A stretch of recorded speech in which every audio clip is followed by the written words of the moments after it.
नमस्कार, मैं अविनाश कुमार। भारत समाधान यात्रा में आज बात सरकारी नौकरी भर्ती परीक्षा की तैयारी कैसे करें कि परीक्षा का पेपर लीक होने के बाद भी रिजल्ट हो सके। साथियों, भारत में पिछले 8 साल में 80 से अधिक परीक्षा का पेपर लीक हो चुका है।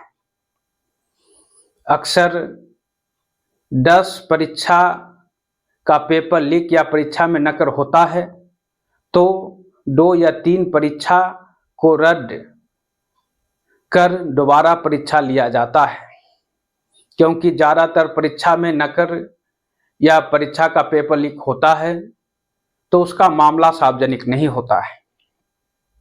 ऐसी स्थिति में हम परीक्षा की तैयारी कैसे करें कि परीक्षा का पेपर लीक या परीक्षा में नकल होने पर भी हमारा रिजल्ट हो, इस पर बात करेंगे। लेकिन इससे पहले समझते हैं कि परीक्षा के लिए पेपर तैयार कैसे होता है और पेपर लीक किस स्थिति में होती है। सबसे पहले प्रतियोगी परीक्षा के पेपर को तैयार करने के लिए सभी विषयों का एक्सपर्ट पैनल का सिलेक्शन होता है।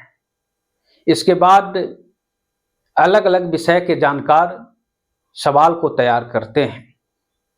इसके बाद सवाल को हाथ से लिखा जाता है। इस दौरान भी सवाल की चोरी हो सकती है। इसके बाद हाथ से लिखे हुए सवाल को टाइपिंग करने के लिए भेजा जाता है। इस दौरान भी पेपर लीक हो सकता है। उसके बाद प्रेस में प्रिंटिंग के लिए भेजा जाता है।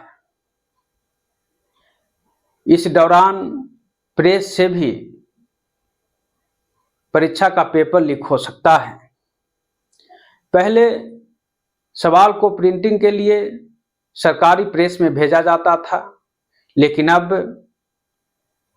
प्राइवेट प्रेस को भी यह मौका मिलता है और प्राइवेट प्रेस का नाम गुप्त रखा जाता है।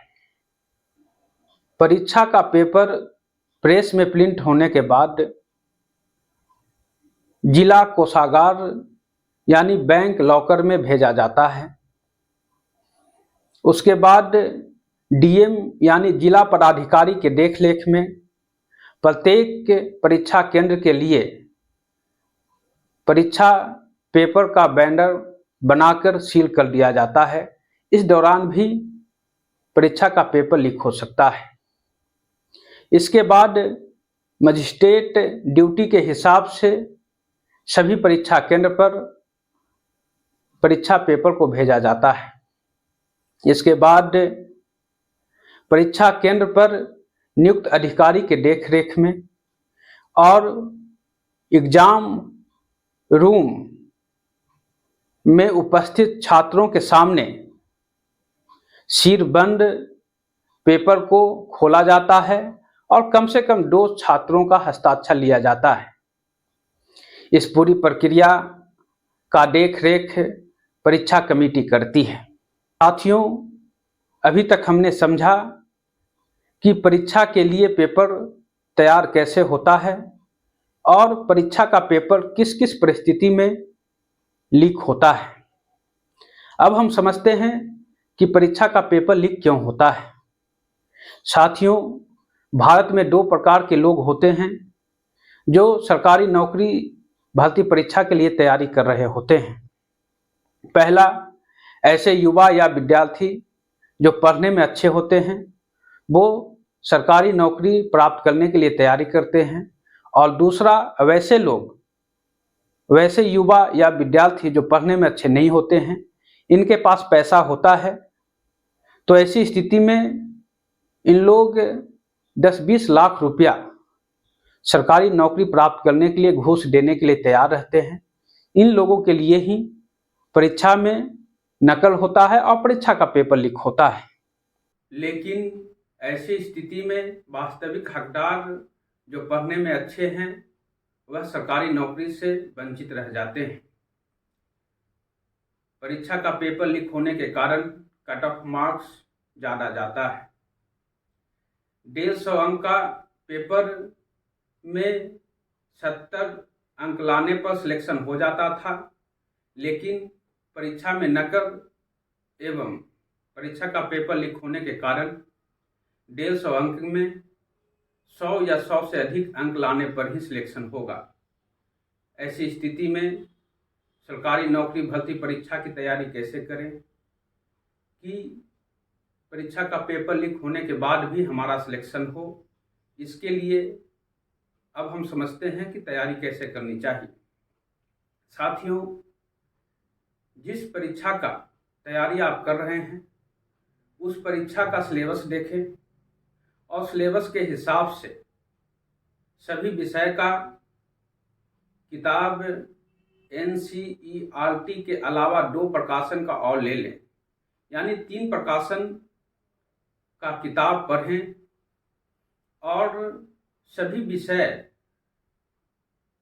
का सभी टॉपिक को अच्छी प्रकार से पढ़ें और सभी विषय का सभी टॉपिक अच्छे से पढ़ने के साथ साथ सभी टॉपिक से जुड़े अधिक से अधिक सवाल तैयार करें, ताकि आपके ध्यान में हो कि हर टॉपिक से जुड़े कितने प्रकार का सवाल तैयार किया जा सकता है और कितने प्रकार से परीक्षा में सवाल पूछा जा सकता है।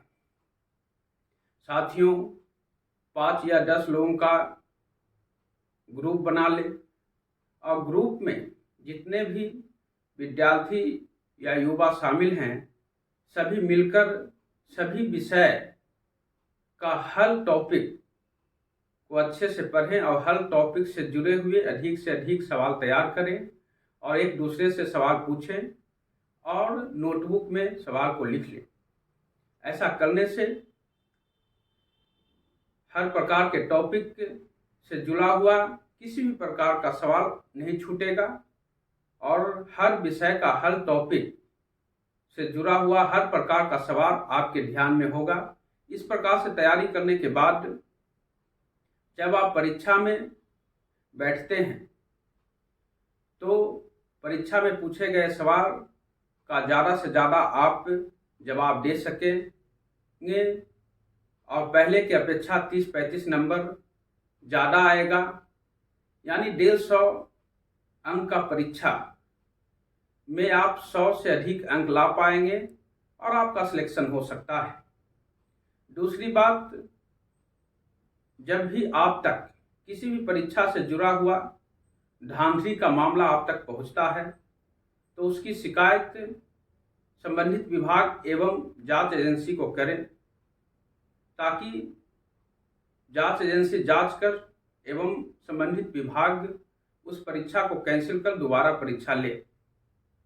साथियों, इस वीडियो को ज़्यादा से ज़्यादा शेयर करें ताकि देश के प्रत्येक विद्यार्थी तक यह वीडियो पहुंचे। धन्यवाद।